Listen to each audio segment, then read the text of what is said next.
Economists have a term for the market condition that local LTL carriers participate. It's called monopolistic competition. Monopolistic competition is a market environment that is easy to enter. It's so easy to enter that a shipper or distributor might consider performing their own deliveries. This video of Logitmetics demonstrates a way to calculate the cost of making local deliveries. And what I mean by local deliveries is the driver and equipment returned to the origin at the end of the day. The formula that is used to do this is very simple. Total cost equals constant cost, also known as fixed cost, plus variable cost. So let's get started. Let's consider an example of a growing local business. Let's say a food distributor who makes deliveries every day to the restaurants and food stores. Let's say this distributor is located 150 miles from Manhattan and some of his deliveries are to Manhattan. This is a simple example, but it's not an easy business. And when the distributor started this business, there were just a few deliveries, so the distributor would tender shipments to a local LTL carrier for making deliveries at $75 per shipment or delivery. Now, let's say the distributor has grown, so now there are consistently 12 deliveries per day. That's $900, okay? And we're going to use the deli cost as the means for comparison throughout this session. The question is, are there any potential savings for the distributor? Maybe it is feasible for the distributor to make their own deliveries as a way to save or obtain the savings from the carrier with the option of the distributor forming his own private fleet. The first thing that must be determined is the type of truck that the distributor should use. When making deliveries to Manhattan, it may be better to choose a straight truck versus a tractor trailer. The reason for that is it's easier to negotiate the streets of Manhattan with a straight truck. So we're going to use a straight truck to take a look at this first analysis. Now let's consider the fixed costs. They would be the cost of the straight truck, labor costs, insurance, and health, welfare, and benefits. And all these items, highlighted in blue, when added together, give it a fixed cost. Variable costs are determined on mileage. Mileage is the variable, and that would affect federal road taxes and tolls, fuels, and maintenance costs. These items added together give us a variable cost.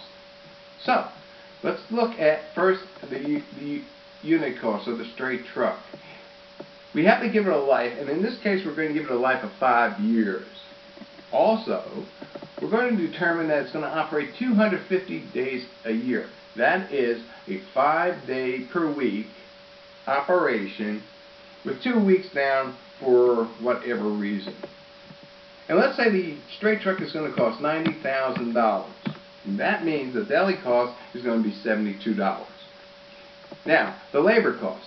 Since this distributor is located 150 miles from Manhattan, we have to double the cost in order to cover the round trip. That being the trip from the origin to Manhattan, from Manhattan back. And let's consider that each delivery is going to take 15 minutes. That conveniently makes an 8-hour day. We're using $24.41 as the basis. That's an average. It may cost more in New York area.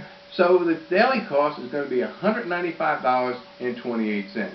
Automatically, we increase a 35% factor for health, welfare, and benefits. That's $68.35. Insurance would be $50, and our total fixed cost would be $385.63. The fixed cost is an expense that is borne whether the unit moves or not. But in this case, it's going to move, and we said 300 miles for the round trip. That gives us a variable cost of $195. So when you add the $385.63 fixed cost to the $195 variable cost, you come up with a total expense of $580.63. But let's say this distributor is located in the same place but doesn't make deliveries in Manhattan and may find it easier to handle, stow, load, and unload their products using a tractor trailer. To calculate these costs would be a few slight changes. The tractor cost still considers 5 years and 250 days out of the year. Let's say the tractor costs $100,000. That means the daily cost would come out to $80. The trailer usually would have a longer life than the tractor. In this case, we're conservatively going to say 10 years. Basically, trailers have less moving parts than the tractor. So, and it's the same 250 days in the year. So, if the trailer costs $25,000, that would be a $10 a day expense. All other the fixed costs would remain the same, but the total fixed cost would now rise to $403.63. We're going to add in our 300 miles, and we find that the variable cost is now $210 versus the $195 for the straight truck. The reason for that, trailer maintenance, is $15. So our total of $403.63 plus $210 gives us a total expense of $613.63. It seems like the carriers make a lot of money, but let's look at their costs. The carrier is an operation. It's not a tractor, trailer, or just one unit. The common carrier usually has more trailers than he has tractors. In this case, we're making a 20 to 12 ratio. The reason for this is to keep the utility of the tractor high.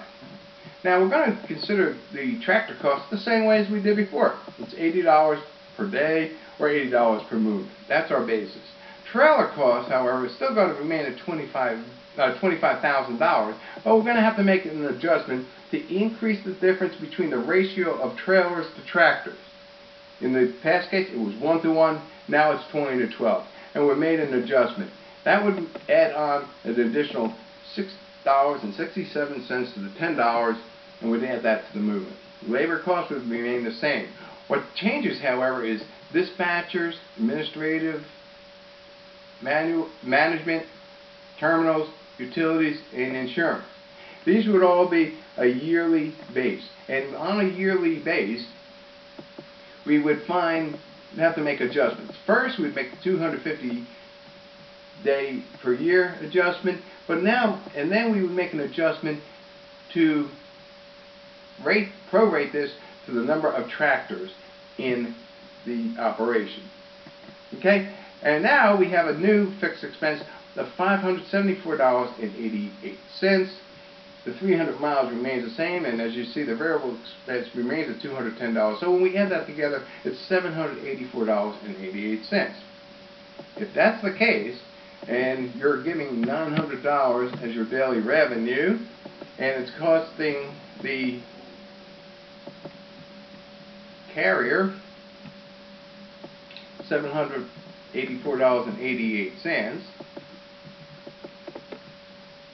we're going to find that the owner's take is $28,780.50. For us, it's because we're going to pay $900, and let's use the LTL expense as the savings. That's the $613.63, and we're going to just move that over here, and we're going to find out that potential saving of $71,593.